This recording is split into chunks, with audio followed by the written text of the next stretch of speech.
Hadi herkes o kamera bana bakarken bir şey desin. El sallasın. Bora. Ben chopstick'le bile Bora el salla bakayım. dişimi karıştırabiliyorum. Bakınız o kadar beceri Sürekli ilerliyor. dönüş sağlasanız böyle buz kalktıktan ziyade. Yok yok bence insanlara dursun. Çok güzel. Konuş Serhan. Ne diyeyim? geçti. Biz göremiyoruz artık siz çevirin. Şuna geliyor. Lan niye bırak? Biz hanım dağcılar olarak. Bayan da acı var. Hanımzadeler olarak. Ters ışık Allah kahretsin. Bize ters ışık. Çay. Eyvoo. Şimdi kız dövecek Nasıl vallahi. ters ışıklar? Neresi ters? Oh sarstı. Arkadan geldi. Sana bir şöyle çekinelim mi? Tencerede. Şunda mı? Şimdi şu Mustafa'nın...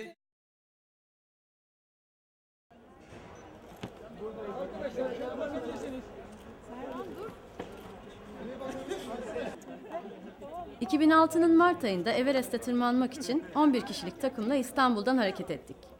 Havaalanında bizi uğurlamaya yakınlarımız gelmişti. Gözleri yaşlı arkada bıraktık hepsini. 3 aya yakın bir süre uzaklarda ve yükseklerde olacaktık.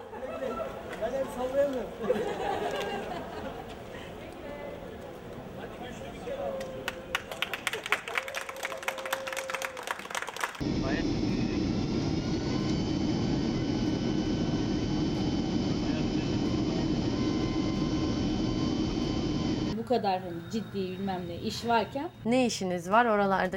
Neden yürüyorsam ya da neden ara sıra böyle koşuyorsam, neden denize giriyorsam o yüzden de tırmanıyorum. Spor yapmayı seviyorum, gerçekten seviyorum. Disiplinli bir iş oluşu vesaireyle beni çekiyor. Öyle şeyleri zaten severim. Dağları da seviyorum. Bu bir disiplin, bir hayat anlayışı. Bizimki artık bir hobi değil. Hani. Hayatta hiçbir şeyden almadığım hazzı alıyorum. Aslında benim kendimle olan mücadelem diyebilirim ben buna. Dağcılık bizi daha iyi insanlar yapıyormuş gibi bir his var benim içimde. Sıradan işlerim değer kazanıyor gözümde. Onları özler hale geliyorum. Bu çok önemli bir şey. İnsanın hayata yenilenmesini sağlıyor hayat. Bizler normal dağcılarız. Normal hafta sonu dağcılık yapan insanlarız Türkiye'de. Ve kahraman değiliz. Yani bir ekiple hareket ettiğinde dağda eğer uygun koşullar yakalanırsa çıkışın gerçekleşebileceğini bilen insanlarız. Başarı sabrınıza ve inatçılığınıza bağlı. Ben de biraz inatçıyım. Denemeden vazgeçemezsiniz. Zorlandığınız yerde dönersiniz. Yani başından vazgeçme gibi bir olasılık vardır ama yani denemeden bunun doğru olup olmadığını öğrenemezsiniz. Kararlı olmak, inanmak. Takım işi yapmak istiyoruz çünkü Çok daha güçlü oluyorsunuz kesinlikle. takım işi yapmayı istiyoruz. Her zaman güvenlik çıtasını yükselten bir şey. Çünkü böyle insanlar bir araya geldiğinde çok kuvvetli hale geliyor. Ben tek başıma ya da 2 kişiyle bu dağa gelmezdim. Duyduğumuz coşku fazla. Çünkü biz sosyal insanlarız. Sadece buraya değil, başka 8.000'lik dağlara da ben tek başıma gideceğimi tahmin etmiyorum. Doktoramı dondurduğum iş yerinde ücretsiz izin aldım. Kız arkadaşımı kandırmak için son olduğuna dair bir sürü yalanlar söyledim. yani demek ki bu işte başka bir şey var. Biraz aklı başında bir insan bunu algılayabilir. Daha aklı başında bir insan gitmeyin kardeşim diyebilir.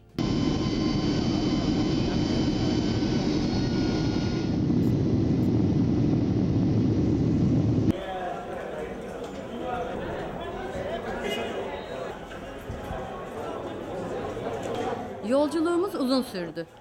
28 Mart'ta Katmandu'ya vardık. Katmandu oldukça değişik bir yer. Yaşadığımız kültür şoku bir yandan, dağcılık efsanelerinin izleri diğer yandan şaşkına çevirdi bizi.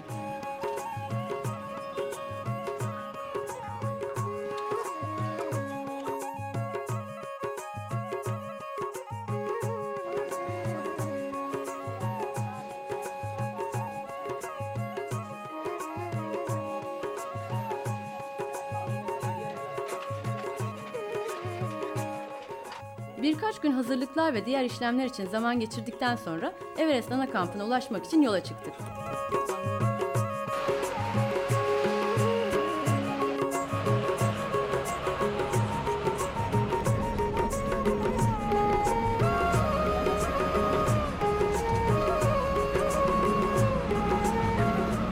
Çıkışımızı dağın kuzey tarafından yapacaktık.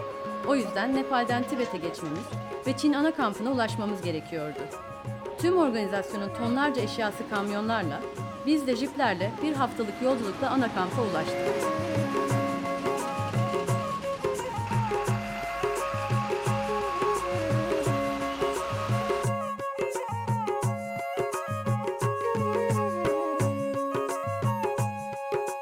Yol boyunca aradaki Tibet kasabalarında kalıyor ve yüksekliğe uyum için zaman geçiriyorduk.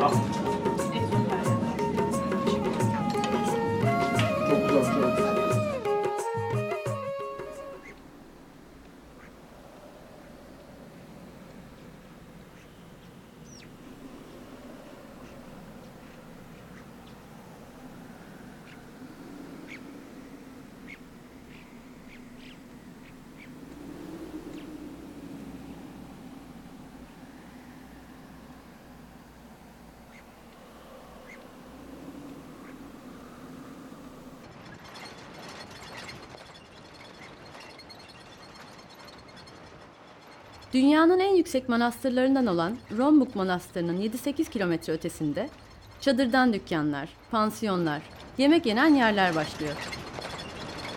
Bunların hemen ötesinde de Everest Çin ana kamp platosu. Everest ana kampına ulaşmış olmak bizim açımızdan çok önemli bir aşamaydı. İş başlayacaktı artık. Öyle oturmak yok. Sarılacağım. Aşama sonunda geldik. Yaşamaya geldik. Ben de isterim. Everest'in kuzey sırtı rotası için dağın kuzey tarafındaki Çin ana kampını kullanmak gerekiyor.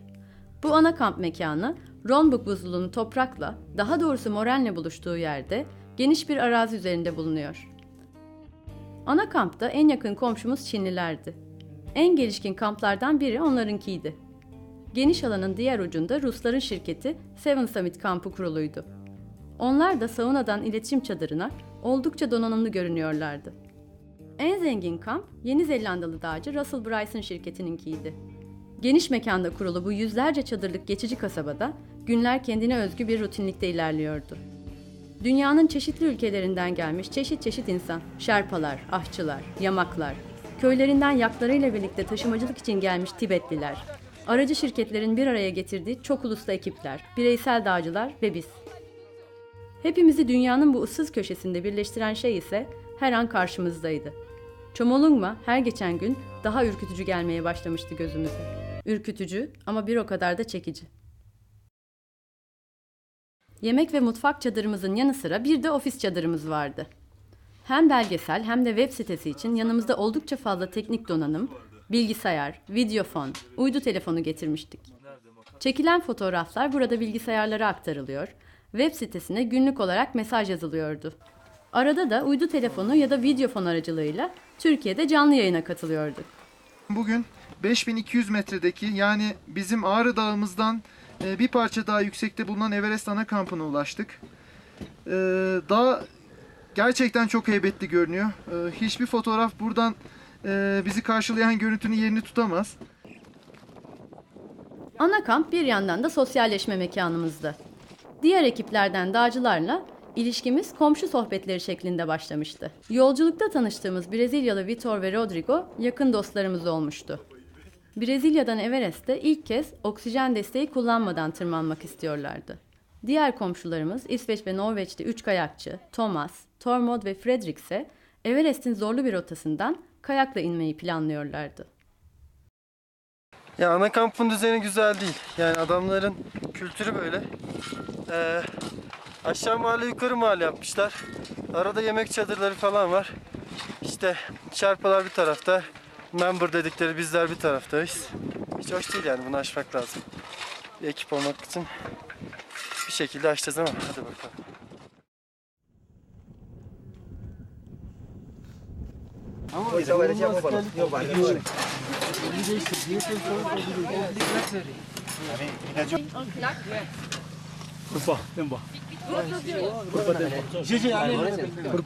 Purpa Temba. So who is the youngest? He is the youngest.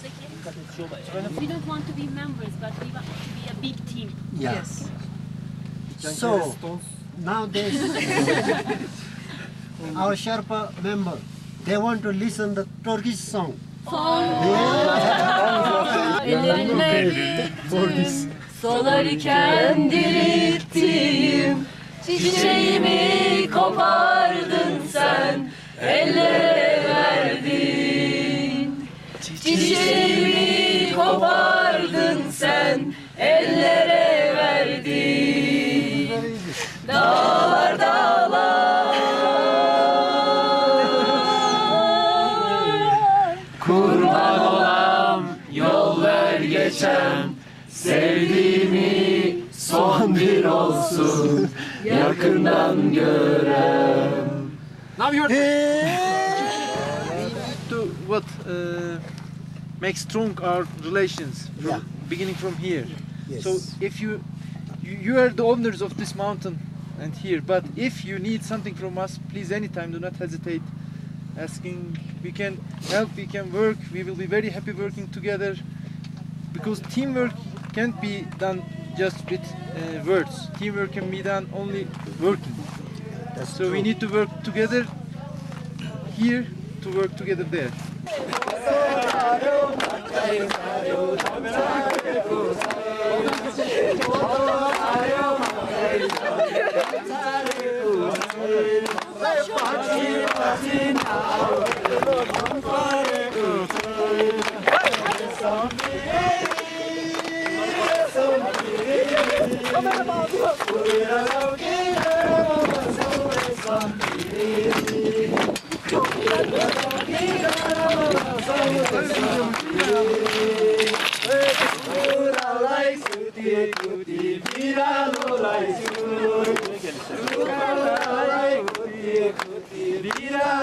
Sen öyle koçum.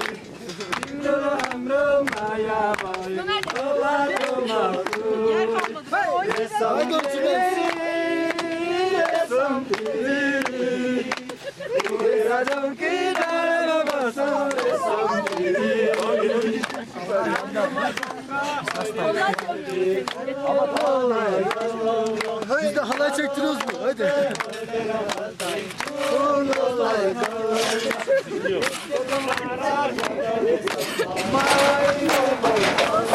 Bunları böyle oynatacak.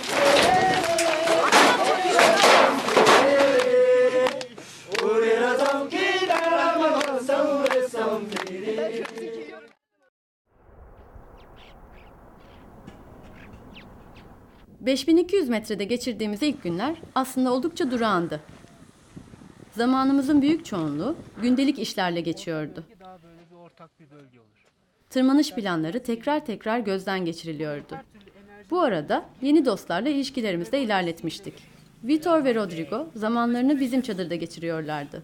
İspanyol Pepe en başından takımdan biri gibiydi. Arkadaşlarıyla birlikte ana kampa kadar bisikletle gelmişti. Pepe'nin her iki bacağının dizinin altında bir kaza sonucu oluşmuş sakatlığı vardı. O da kendi durumuna özgü bir ilk tırmanış yapacaktı. Yan kamplara ziyaretler de yapıyorduk bu arada. Bizim için büyük önem taşıyan deneyimli Rus dağcılardan akşam yemeği daveti aldığımızda çok heyecanlandık. Neredeyse Sovyet dağcılık tarihiyle yaşıt Nikolay, deneyimli dağcı Max ve sevecen doktor Andrei bize çok güzel bir gece geçirttiler. Ekip ve takım tırmanış teknikleri açısından eski Sovyet ekolü bizim örnek aldığımız bir ekoldü. We learned many things from the mountaineers of Soviet Union. In 1993, our first experiences in Hantengri began. And how to drink vodka, how to cooperate in mountains, how to behave as a sportsman in mountains. We all learned from you. We just couldn't learn one thing. We are coming with girls.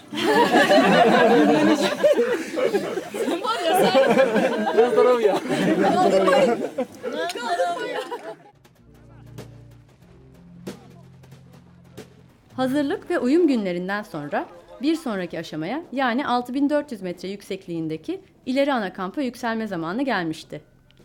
Kuzey tarafında ana kamp ve ileri ana kamp arası oldukça uzak. Yaklaşık 1200 metrelik yükseklik farkının ötesinde 20 kilometrelik bir yol söz konusu. Bu mesafeyi ilk kez alacağınız zaman arada bir kamp kurmak gerekiyor.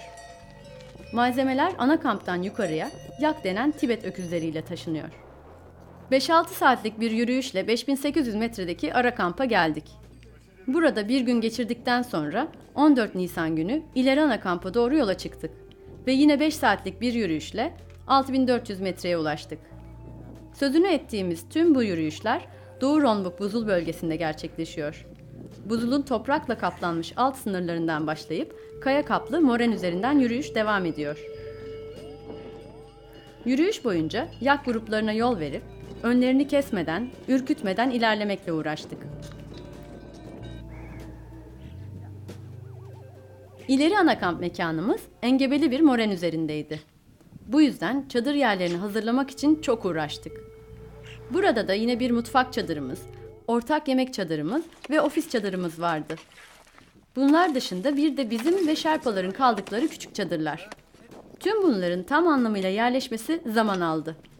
Biz özellikle bu yerleşme işlerinde çalışmak istiyorduk. Çünkü yüksekliğe uyum için hareketli olmanın önemli olduğuna inanıyoruz. Çadır yerlerinin kazılması, platformlar oluşturulması, çadırların kurulması gibi işlerde kendimiz çalıştık. Bu dağcılara hizmet etmeye alışmış Şerpalara biraz garip gelse de bir süre sonra onlar da bu duruma alıştılar.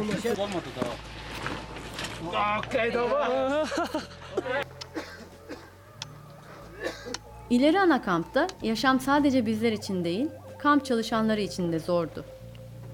Sadece su elde etmek için bile buzuldan buz kalıplarının kırılması, mutfak çadırına taşınması, kazanlarda eritilip ısıtılması gerekiyordu ve bu saatler sürüyordu. Tabii tüm bunları 6400 metre yükseklikte yapıyor olmak da bir başka ayrıntı. Budist inancına uygun olarak tırmanış öncesinde her ekibin katıldığı törenler yapılıyor. Bu törenlere puja deniyor. Katmandu'dan beri biz de 2 ayrı pujaya katılmıştık. İlkinde Katmandu'da bir lama takımı kutsamıştı. İkinci pujada ana kampta Chomolungma'ya huzuruna geldiğimizi bildirmiştik. Şimdi de ileri ana kampta bir puja düzenlenmişti. Bu kez tırmanış için izin isteyecek, malzemelerimizi kutsatacaktık.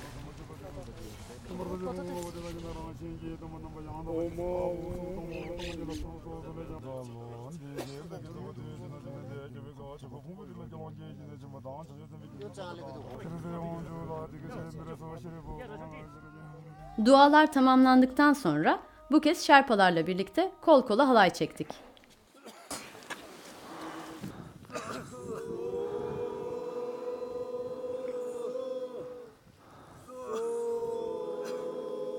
Törenin sonunda avuçlarımıza aldığımız unu hep birlikte 3 seferde havaya savurduk. Biz de artık ekip olarak Budist törenlerinde ustalaşmıştık. 22 Nisan sabahı ileri ana kamptan yola çıktık. Amacımız 7000 metredeki kuzey boyuna ulaşıp yanımızda götürdüğümüz eşyaları önceden kurulmuş tek bir çadıra bırakıp geri inmekti. İlk tırmanış hem oldukça zorlayıcı hem de etkileyici oldu bizim için. İleri ana kamptan 6700 metreye kadar eğimi az ancak yolu uzun, uçsuz bucaksız buzul üzerinden ilerleniyor. 6700 metre civarında oldukça dik bir eğimle karşılaşılıyor. Rotanın bu aşamasından sonra sabit ip hatları başlıyor. Burada asıl olan ne kadar inatçı olduğunuz, ne kadar acılara dayanabildiğiniz, katlanabildiğiniz, ne kadar sinir bozucu bir şeye karşı sabır gösterdiğiniz. Yüksek irtifa dağcılığı böyle bir şey. Yani canınız sıkıla sıkıla başınızı öne eğerek yürümektir yüksek irtifa dağcılığı. Hastayken, öksürürken bir yandan öksürüğünüzü geçirmek için elinizden geleni yapmak, bir yandan da bunları sanki hiç yokmuş gibi hissedip belki öksürüğünüzü daha kötüye götürebilecek bir şekilde yukarıya doğru yürümeye devam etmek. Bunu yapan adamlar daha çok kafasını taşlara vura vura taşı kırabilecek kadar inatçı. adamlar.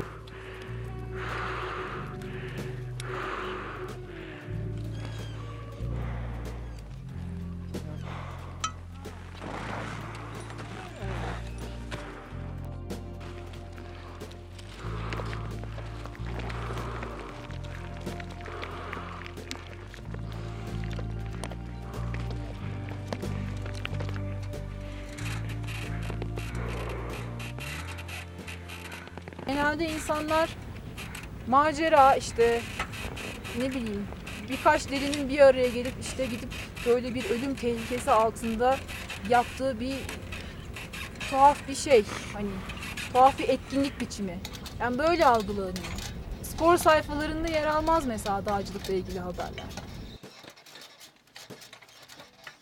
Güvenlik her zaman için ön planda ama doğal olarak ön planda. Ama bunu yaparken daha az iddialı işler yaparak güvenlik sağlamayı değil de iddialı işleri yaparken güvenli olabilmeyi hedefliyoruz. Bu da çok zor bir şey değil aslında. Yani böyle bir sihirbazlık yapmıyoruz. Ekiple tırmanma dediğimiz şeyin kendisi aslında belli bir güvenlik şeyi içeriyor. Onu kullanıyoruz. Biraz şeyi öğrenmek gerekiyor. Yani dağcılık tekniği işte vesairesinin dışında kendinden önce önündekini, yanındakini gözlemeyi öğrenmeyi gerektiriyor. Bu da şey olarak algılanmamalı. Biz hiç kaza yaşamayız, hiç problem yaşamayız. Böyle algılanmamalı doğal olarak.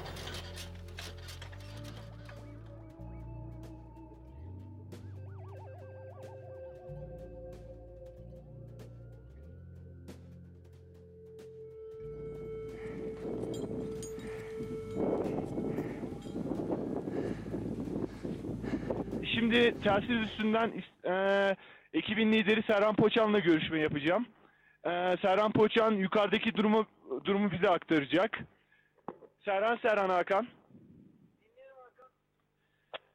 Serhan, şu an CNN Türk'te canlı yayındayız. Yukarıdaki takımın son durumunu bize aktarabilir misin? Tamam. Hakan, şu anda yükseklik 7300 metre bulunduğumuz yerde. Aslında daha yüksek bir gün için hedeflemiştik ama planlarımızı güvenlik nedeniyle bir parça aşağı çektik. Çünkü dün burada Hindistan ordusundan bir arkadaşla bir akciğer ödemi meydana geldi. Biz de nasılsa zamanımız var, ekibin bu iyi durumunu nazar değdirmeyelim diye bir parça aşağı çektik. Bugün buralardan döneceğiz havanın da kapatmasıyla. Yarın senden aldığımız bilgilerde gidin derse 7800'ü zorlayacağız. Bir göreceğiz bakalım nasılmış oradaki depozit yeri. Daha önce herkese duyurmuştuk. Çok fazla yük taşıyacaktık 7000 metreye. Onun sonuna geldik. Bir seferlik daha yükümüz kaldı. Bundan sonra işin zoru var. 7000'deki yükü 7900'e çekeceğiz artık. Herkese selamlar, sevgiler. Tırmanışımızın ilk aşamasını böylece tamamlamış olduk. 15 günü aşkın süre 6400 metre üzerinde yaşamış, 7000 metreye 2 kez çıkmış, sonuncusunda 2 gece geçirmiş ve 7300 metreye kadar yükselmiştik. Biraz dinlenmeyi hak etmiş olarak 28 Nisan'da ana kampa yani 5200 metreye geri döndük. Amacımız birkaç gün dinlenip temizlenmek ve kendimize gelmekti.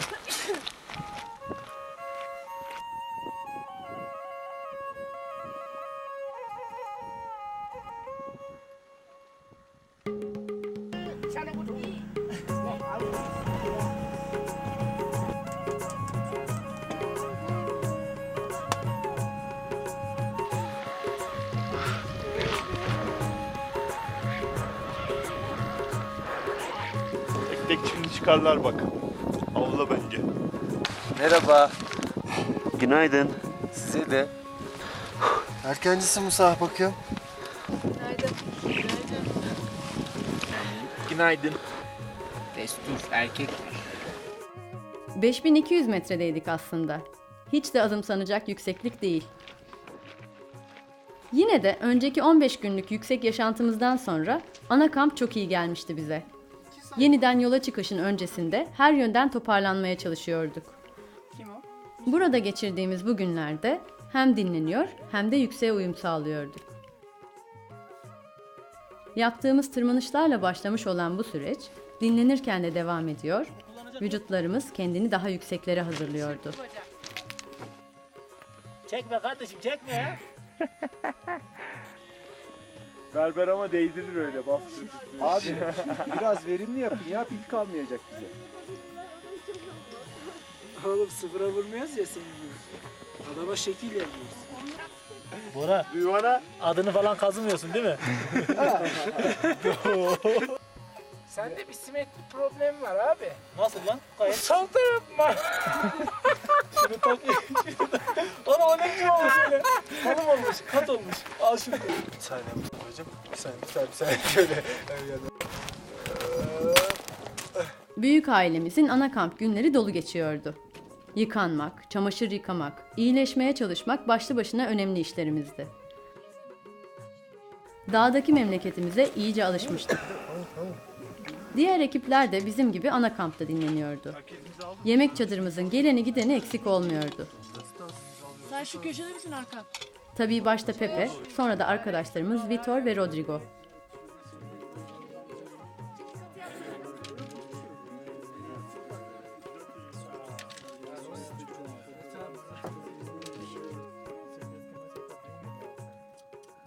Ana kampta dinlenirken zirveye bırakmayı planladığımız özel eşyaları da hazırladık. Bora, çığ kazasında kaybettiğimiz Hacettepe'li 4 arkadaşımız için bir kutucuk hazırladı. Mezarlarından aldığımız taşı içine koyacaktık. Bu hazırlığı merakla izleyen Vitor'a da Aladağları, çığ kazasını, dağda kaybettiklerimizi anlattık. Aladağ, this is the region we are talking about. Aladağ. The range. This is very rare because normally it doesn't get ice too much. Bu düzgün açı. Ah yes. Döndürürsen We de. lost this Döndürürsen de çünkü Yeah. Actually it was here. You know, down the valley. This is the same valley. They had an avalanche. böyle çekersem adam şurada bayağı bir aşağı dönüyor. This is we prepared for. 1 Mayıs'ta uluslararası bir kutlama yaptık ana kampta. Biz, Pepe, tüm Şerpalarımız, Brezilyalı arkadaşımız Rodrigo, Çinli arkadaşımız Ning, Nepalli ahçılarımız, Tibetli mutfak yardımcılarımız önce hep birlikte fotoğraflar çektirdik. Sonra da ortak yemek çadırına geçtik. Dostumuz Pepe, ayaklarındaki şiddetli ağrılar nedeniyle tırmanışı bırakmaya karar vermişti. İleri ana kampa bir kez daha yükselmeden evine geri döndü. Un recuerdo imborrable. Hepinizi sonuna kadar hatırlayacağım. Y espero que subáis a la cumbre. Ve zirveye çıkmanızı umuyorum. İngilizcesi lütfen.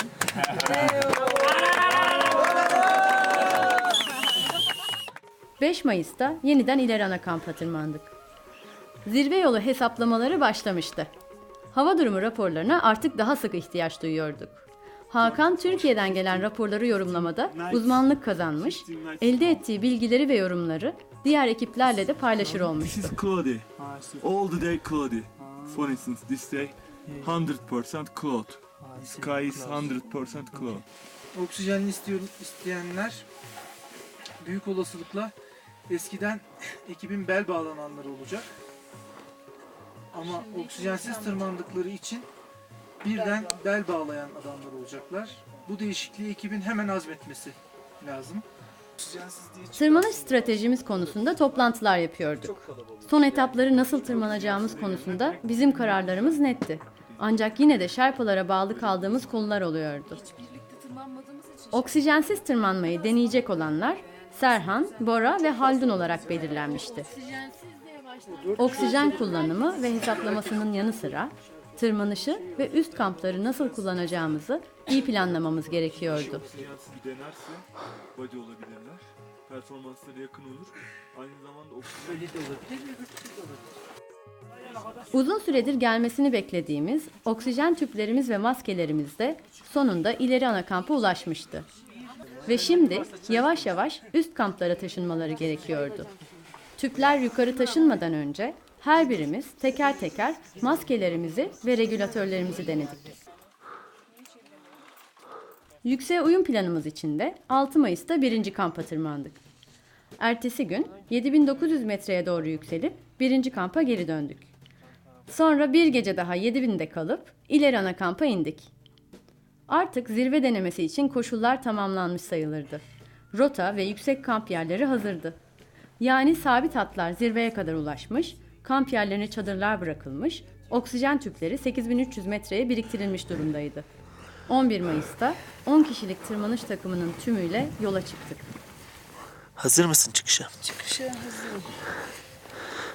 Yüzümü gözümü sileceğim. Kuşumu giyeceğim. Hazır olmamak gibi bir şansımız yok tabii ki. Hazırız.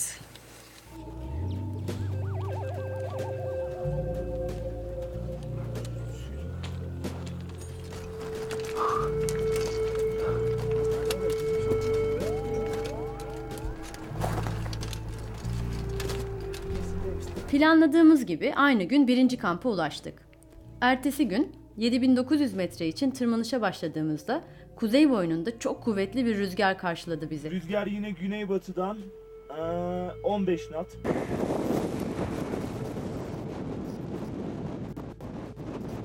Everest kuzey rotasının meşhur rüzgarıyla karşılaşmıştık sonunda.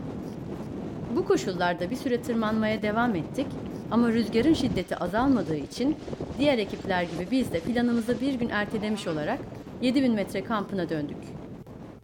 Bu arada Suna ve Mustafa'nın hastalıkları iyice ilerlemişti. Onların da aşağı inmelerine karar verdik. 7000'de rahatsızlanınca kötü bir gece geçirdim. Hiç uyuyamadım kaldığımız ilk gece. Aşağı inmeye karar verdik. Yukarı devam edersem kötüleşeceğimi hissettim ve ona bakarak karar verdim açıkçası. Arkadaşlarımla beraber olamadığım için yukarıda üzülüyorum. Ama sonuçta biz bir takımız. Onlar bizim yerimizde yukarıda tırmanıyorlar. Biz şimdi aşağıya iyileşmeye gidiyoruz. Umarım biz aşağıda iyileşirken onlar zirveyi yapacaklar. 13 Mayıs'ta tırmanışa devam ettik. Rotanın en yıpratıcı kısmı bu aşamaydı aslında. Teknik hiçbir zorluğu olmamasına rağmen uzunluğu ve tek düzeliğiyle bizleri bezdiren bir kar kulvarı. 7500'e ulaşmadan Meltem'in hastalığı da arttı ve onun da aşağı inmesine karar verdik. 7500'den 7500'e lanet olası bir rampa. Yani 7500'e çıktıktan sonra her yere gidersiniz gerçekten de. Döndüm. Öncesinde de döneyim mi, dönmeyeyim mi, inat edeyim mi, etmeyeyim mi? Bu kadar emek harcadım derken Serhan'a dedim ki ben nefes alıyorum ama bir işe yaramıyor bu. Dönüş kararı inanılmaz zor olur. Yani hiçbir zaman keyfi bir karar veremezsiniz. İçiniz kan ağlayarak dönmelisiniz. Böyle olmuyorsa zaten zirve olmayacaktır. O konuda da garanti edebilirim. Eğer dönerken gözlerinizden yaşlar süzülmüyorsa biliyorsunuz ki bir aşağıda otele gideceksiniz, dinleneceksiniz, hastalığınız geçecek ama limiti geçtiniz ve kaybettiniz ve bunun üzüntüsünü yaşayarak dönmelisiniz. 7500 metreden sonra rota kaya ve kar karışımı kulvarlardan ilerliyor. Everest'in kuzeydoğu sırtına doğru yükselmeye başlanıyor. Her adımda zirve kütlesine yaklaşmış oluyorsunuz ancak yine de yol bitmiyor. 7600 metre yükseklikten sonra engebeli arazide yer yer ikinci kamp çadırlarını görmeye başlıyorsunuz. Biz en yüksek çadır yerinde 7900 metrede ikinci kampımızı oluşturduk. 13 Mayıs gecesi oksijenle tırmanacak olanlar ilk kez maskeyle uyuyacaklardı. 14 Mayıs sabahı ise ilk kez oksijen desteğiyle tırmanacaktık. Müthiş bir gece geçirdim. Çok rahattı. Yani oksijen daha önce hiç kullanmamıştım. Maske, tüp, bu tür şeylerin hepsi çok yeniydi benim için ama hiçbir sıkıntım olmadı. Oksijenle uyumamız gerekiyordu. Kullanamadığım için ne oksijen kullandım ne uyuyabildim. Regülatörleri ayarladık. Maskeyi taktık. Şimdi 1 litre hızda şu an gideceğiz. 5300'e. Biraz sıkıntılı bir iş tabii, ilk kez yapıyoruz. Tedirginiz onun için. Ama başaracağız. Burçak. Boş ver artık. Burçak. İpi görmen yetecek. Bir dakika.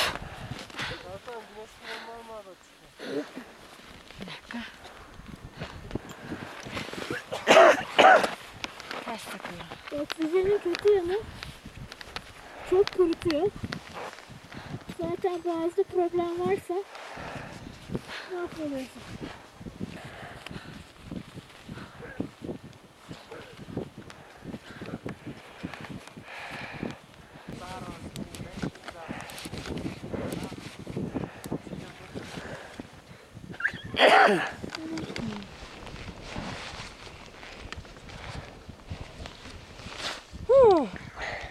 Bu ne böyle?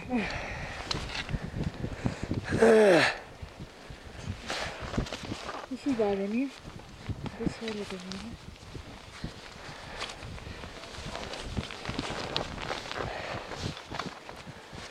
Böyle daha iyi.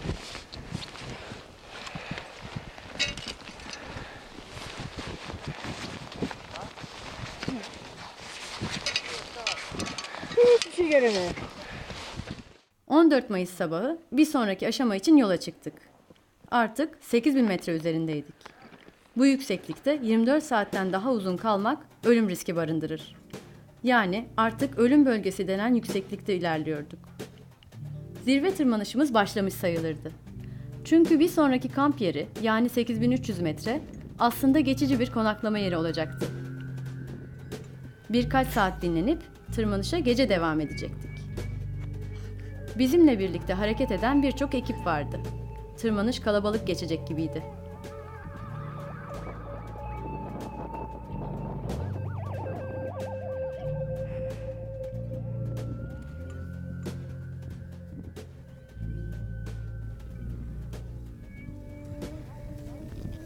...8300'deyiz. Kamp 3. Everest şurası gibi görünüyor. Çok yakın görünüyor. Birkaç saat bir şeyler içip yiyip zaten yola çıkacağız gece. Umarım ama güzel olur. Umarım şansımız yaver gider. Hep birlikte zirveye ulaşırız.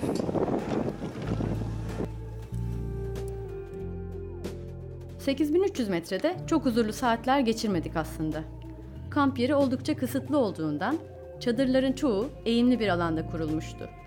Öyle ki çadırda hiçbir şey yerinde durmuyordu. Haldun boğaz sorunu yüzünden oksijenle tırmanmaya başlamıştı. Serhan ve Bora ise denemeye devam ediyorlardı. Çadırlarımızda su eritip bir şeyler atıştırmaya çalışarak zaman geçirdik. Gece 9 civarında da Şerpaların daha ilk andan başlattıkları telaşlı havada tırmanışa başladık.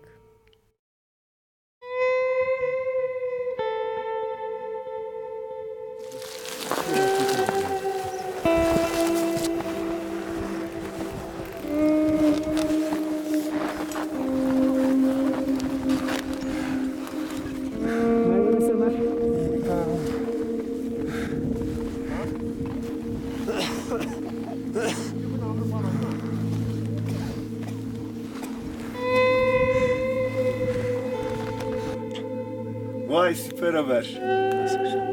Vay Galatasaray şampiyonu.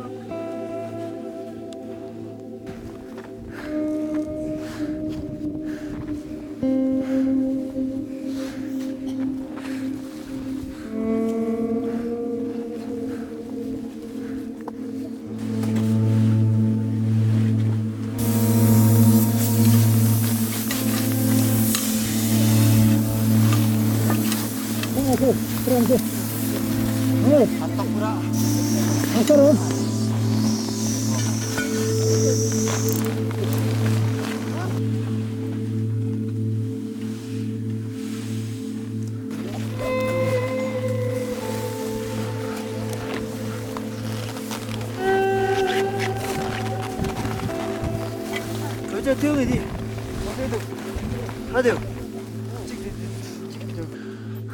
Thank you Dava. I wish you good luck. I couldn't contact and I wondered.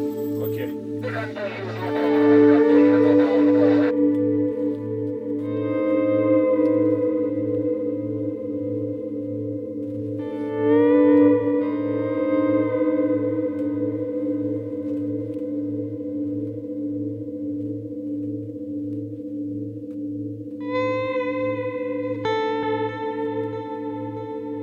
Bekleyeceğiz.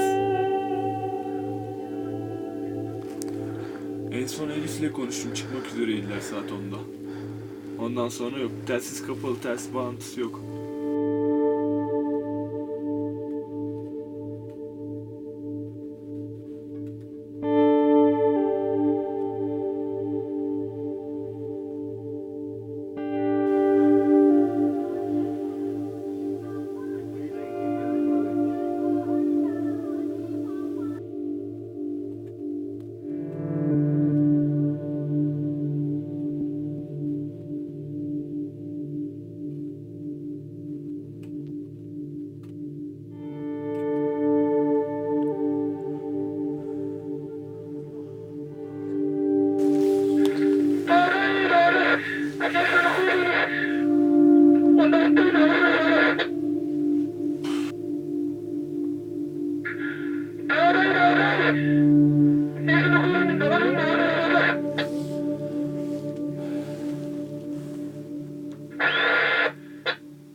Hakan, beklemede kal. Burçak hastalanmış. Yanına gidiyoruz şimdi. Ben de gidiyorum. Dinle şimdi bir bekle. Anlaşıldı, tamam.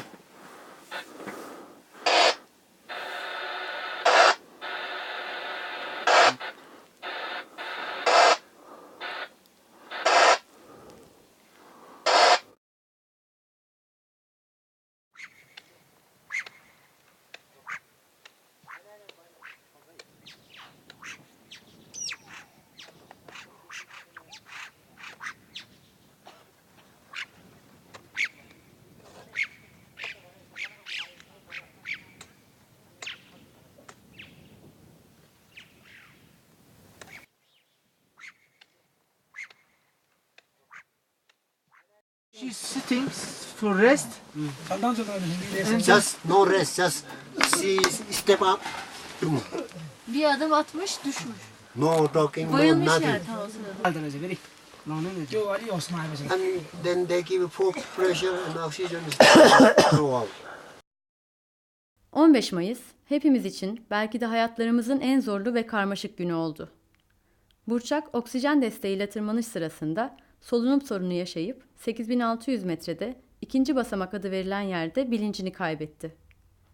Uzunca süre baygın kaldıktan sonra kendine geldi ve yanına ulaşan Serhan ve Bora ile ileri ana kampa kadar geri indi. Bu arada Soner, Haldun, Serkan ve ben 4 kişi teker teker zirveye ulaştık. Elde ettiğimiz önemli bir başarıydı. Türkiye'den Everest'te ilk kadın tırmanışı yapılmış, ekibimizden 4 kişi dünyanın tepesine ulaşmıştı. Ancak zirveye ulaşmış olmanın coşkusunu yaşayamadan Burçak'ın durumunun gerilimiyle boğuşmuştuk. Zirve dönüşü güneş gözlüğünü takacak fırsat bulamadığımdan kar körü olmuştum. Sancılı ve baş etmesi zor bir sorun yaşıyordum. Gözlerim 24 saat bandajlı kaldı. Soğuk bir şey olabilir mi? Haldun, zirve günü yaşadığı ağır ishal sebebiyle kendine gelmekte zorlanıyordu. Soner de oldukça yorgundu ve aynı zamanda sinüzit sorunuyla boğuşuyordu. Serhan, kumba öksürüğü nedeniyle kaburgalarındaki kırık yüzünden her nefes alışverişte acı çekiyordu. Çok zor. Çok zor. Serkan birkaç gün içerisinde aşırı kilo vermişti ve iniş sırasında ayakları oldukça yıpranmıştı. Yürümekte zorluk çekiyordu. Bu arada benim gözlerim açıldı. Nasıl açıyorlar tekrar gözlerini? Bir gündür açmıyorsun. Hayır, bir gündür açmıyorum. Ve çok korkunç bir his ya. Yani mesela şimdi korkuyorum açmaya. Hadi bakalım. Yanındayız. Göremezsem aynen devam. Geçer ya. Benimki geçti. Bir şey de yapmıyorum. Görüyorum. O gözlerim çok böyle şeydi. Çok kötü oldu. Keşke gözlüğümü getirseydim. Sulandı. Burçak 8600 metrede geçirdiği rahatsızlığın etkisini hala atlatamamış. Sen gördün mü? Göremedim. Bora günlerdir öksürük ve boğaz sorunu yaşıyordu. Sesi çıkmıyor, sürekli şiddetli öksürük krizleri yaşıyordu. Tüm bunlara rağmen zirveyi ikinci kez denemeye karar verdik. So you finished now or you try again? No, we try again. Yeah. We have some more friends actually down in Shigar. They were resting because Oh. they were sick. It's gonna be combined. Verdiğimiz devam kararından sonra bile beklenmeyen şeyler çıktı karşımıza. 1-6 kişilik ekibin daha ikinci denemeyi yapması bu ekspedisyonun en doğal gelişimi. En doğal ikinci adımı. İken birden Şerpalardan red yanıtı aldık. Çaresiziz. İlk seferinden biliyorum, ses yükseltmek, öfkelenmek çözüm değil. Gerçekten tüm kozlar onların elinde. Toparlanıp gittikleri anda dağda bir hissin. Ne bir tüpün, ne bir ocağın, ne bir çatalın, kaşığın kalıyor. Uğraşıyoruz Pınar ya.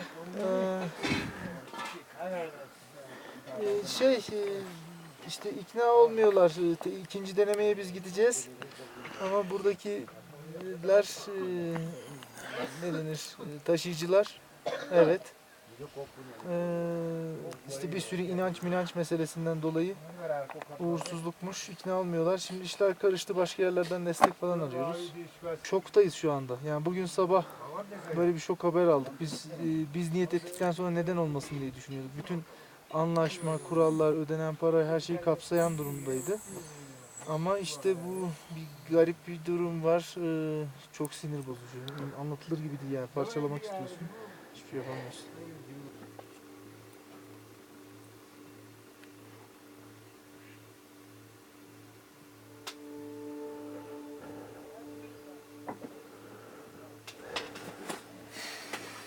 What is the plan now?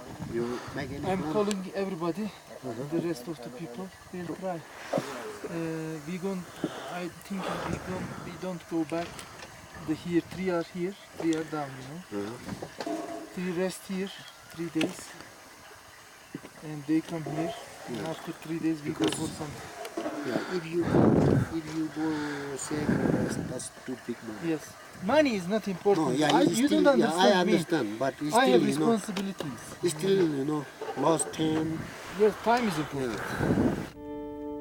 Our Sherpa, must be go last and pick up the things. Sure, after we finished. I need at least 4-5 days for rest. Just come there, they are couples. Sherpas even. Tüm bu belirsizliklerle uğraşırken arka arkaya ölüm haberleri almaya başladık. Önce Thomas'ın iniş sırasında düştüğünü öğrendik. Thomas, Tormod'la birlikte zirveye ulaşmış ancak kayakla inerken zorlu bir etapta düşmüştü.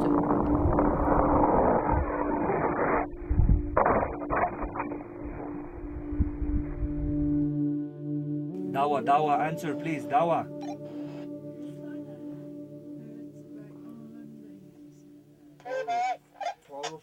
Dawa, you need to tell me, how is Vito? Is he alive?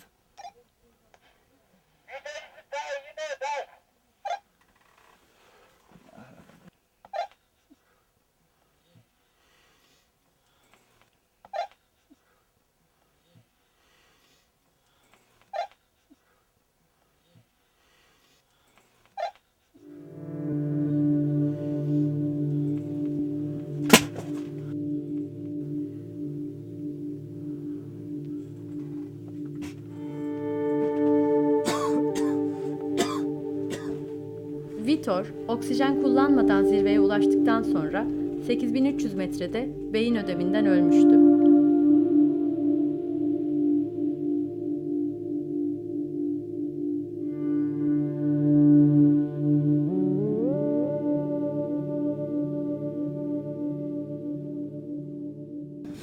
Yakın arkadaşlarımız, tanıdıklarımız, tanımadıklarımız dağda ölüyordu.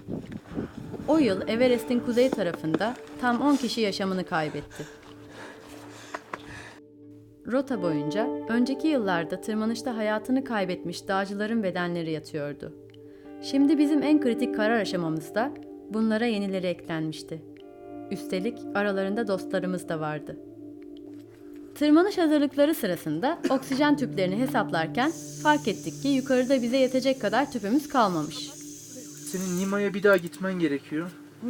Şeyi soracağız. Nima demişti ki benim 8300'de 60 tane tüpüm var. Onlardan birazını kullanabilirsiniz gibi bir laf etmişti. Biraz ne demek? Nasıl kullanabiliriz? Parasını nasıl ödeyebiliriz? gibi bir şeyleri merak ediyoruz. Kaç tüpü var orada bizim kullanabileceğimiz.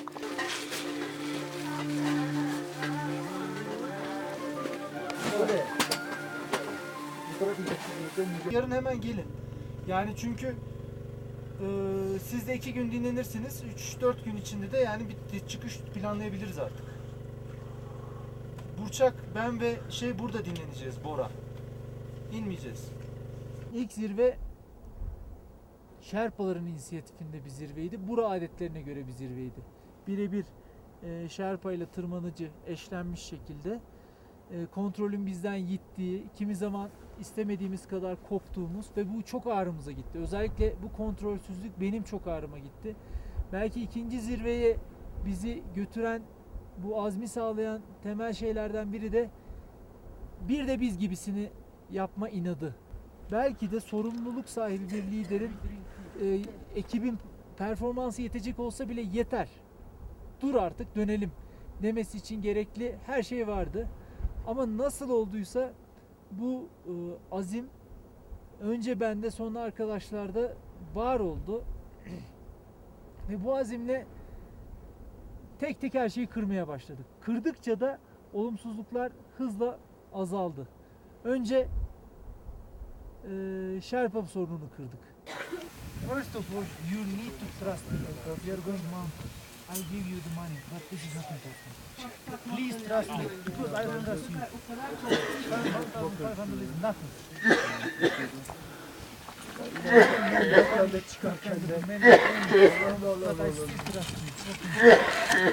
Aldım bir kere kramponu kapatdım.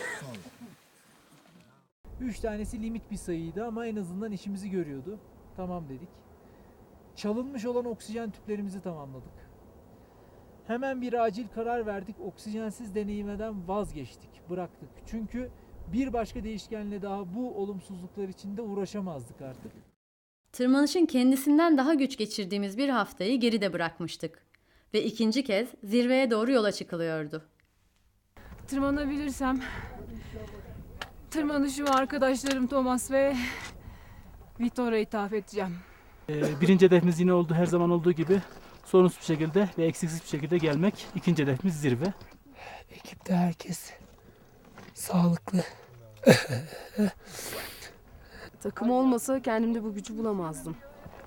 Tekrar aynı noktaya geri dönmek için, aynı acıları çekmeye o gücü bulamazdım. O yüzden takım başarıya ulaşacak. İnişiyle çıkışıyla bir arada davranmaya çalışacağız. Daha bilerek gidiyoruz. O açıdan daha rahatım aslında, yani ilk tırmanıştan daha avantajlıyız ama yani hani bana özel de bir durum var. Ondan çok rahat olduğum söylenemez. Çok fazla ders aldık geçtiğimiz günlerde. Çok fazla acı haber aldık. Akıllı bir tırmanış yapmaya çalışacağız. 25'inde buralarda iş bitiyor diyor meteoroloji tahminleri. Muson kendisini meteorolojik olarak gösteriyormuş. Böyle haberler aldık. 25'ine kalmadan tekrar burada hep beraber buluşup sonra da bu dağı uzunca bir süre, belki de hiç görmemek üzere terk etmek istiyoruz.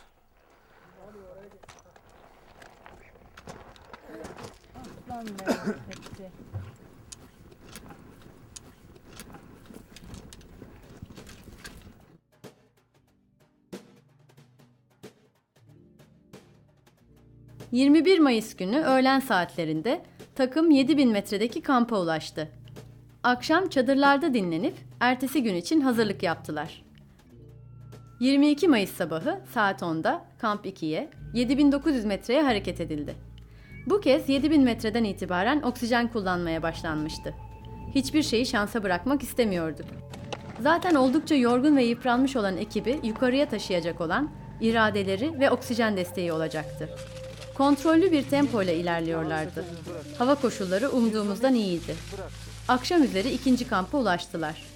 Çadırlara yerleşip ertesi gün için dinlenmeye koyuldular. Tamam.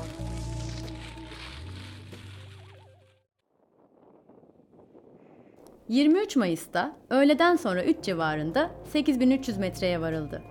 Oksijen kullanımı, tırmanış hızı, ekip düzeni konularında çok titiz davranıyorduk.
Üçüncü kamp yerinde önceki sefer kaldığımız çadırları ve bıraktığımız malzemeyi bulamadılar. Oldukça rahatsız koşullarda, görece uygun olan 2 çadıra yerleşip çıkış saatini beklemeye başladılar.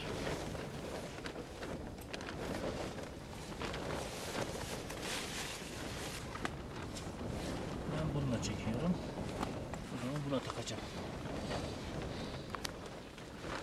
İleri ana kampta her adımlarını izleyen Hakan, Soner ve benle, aynı zamanda da ana kampta bekleyen Serkan'la sık sık telsiz görüşmeleri yapıyorlardı. Telefonla görüştük. Her şey yolunda. Telsizle bağlantı kuramıyoruz. Anlaşıldı, tamam. Gece 9 sularında da zirveye doğru bir kez daha yola çıkıldı.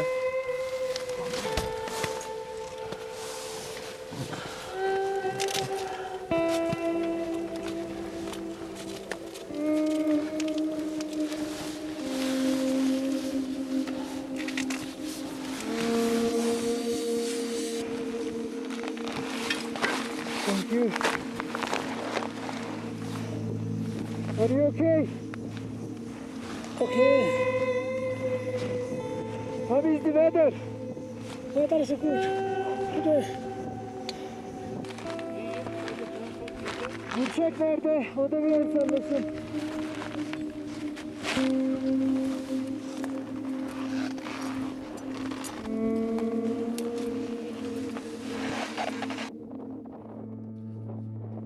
...8300 metredeki kamp yerinin 100 metre kadar yukarısında kaya tırmanış etapları başlıyor.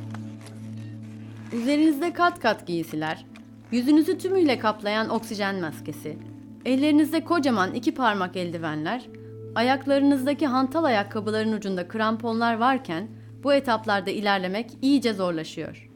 Bu koşullara 8000 metre üzeri irtifanın getirdiği zorluklar, karanlık ve rüzgar gibi faktörler eklenince durum iyice vahimleşiyor. Hepimiz için durumu biraz daha dayanılır kılan, planladığımız biçimde ilerleyebiliyor olmalarıydı.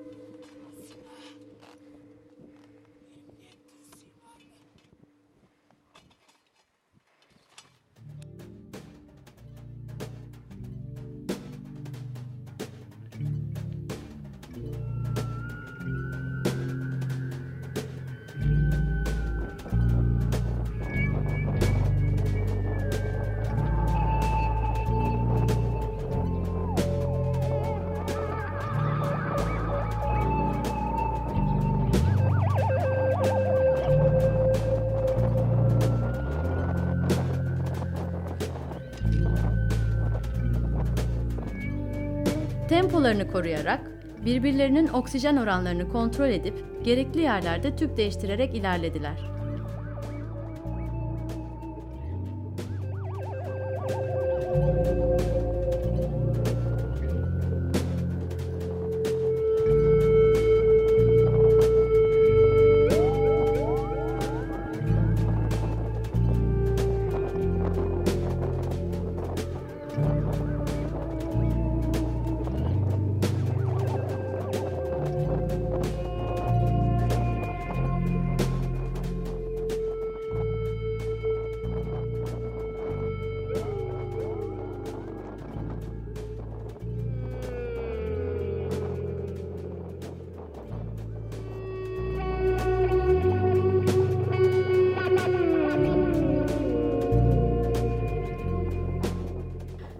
Gün ağarırken zirve piramidinde yan geçişi tamamlamış, zirve kütlesinde yükselmeye başlamışlardı.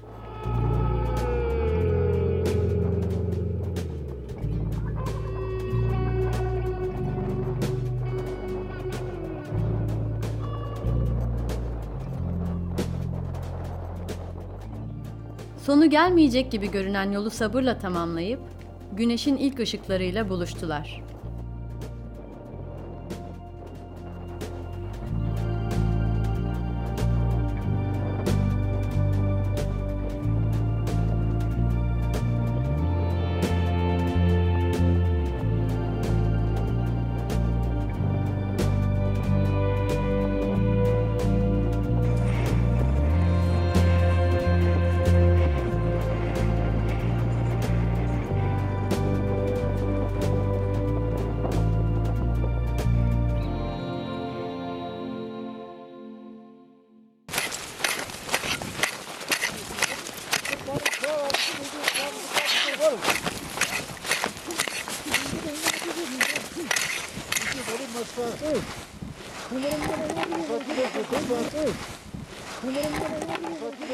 Ben beni duyabiliyor musun sana? Hakan ilk duyuyorum, tamam. Süpersiniz, süper. Siz daha süpersiniz. Hakan tahmin ettiğin yerdeyiz. Zirveye ulaştık. Harikasınız kızlar. Artık bir kutlama hak ettik herhalde. Kutlama için de doğru düz dönmek lazım. Onu da hak ettik herhalde.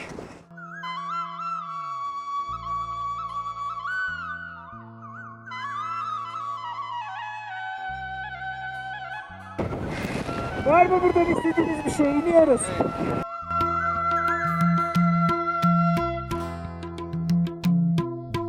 रेशम फिरिरी रेशम फिरिरी उडेर जाऊ की डाँडामा भन्ज्याङ रेशम फिरिरी उडेर जाऊ की डाँडामा भन्ज्याङ रेशम फिरिरी रेशम फिरिरी रेशम फिरिरी उडेर जाऊ की डाँडामा भन्ज्याङ रेशम फिरिरी उडेर जाऊ की डाँडामा भन्ज्याङ रेशम फिरिरी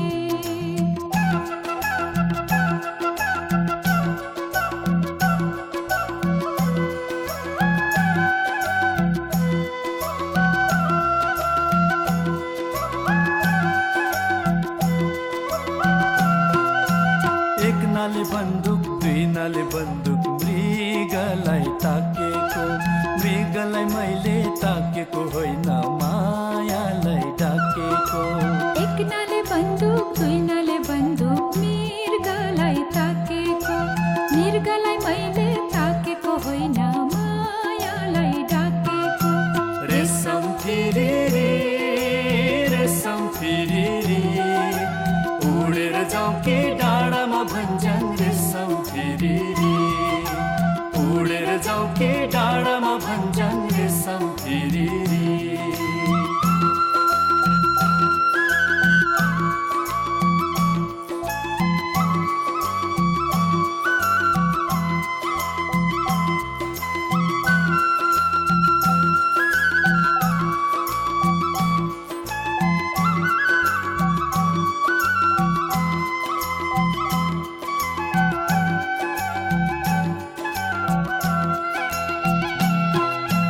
कुकुरालाई कुतीमा कुती बिरालोलाई सोरी तिम्रो र हाम्रो माया बस्यो दो बाटोमा कुरी कुकुरलाई कुतीमा कुती बिरालोलाई सोरी तिम्रो र हाम्रो माया बस्यो दो बाटोमा कुरी रेशम फिरिरी रेशम फिरिरी उडेर जाऊ के डाँडामा भन्ज्याङ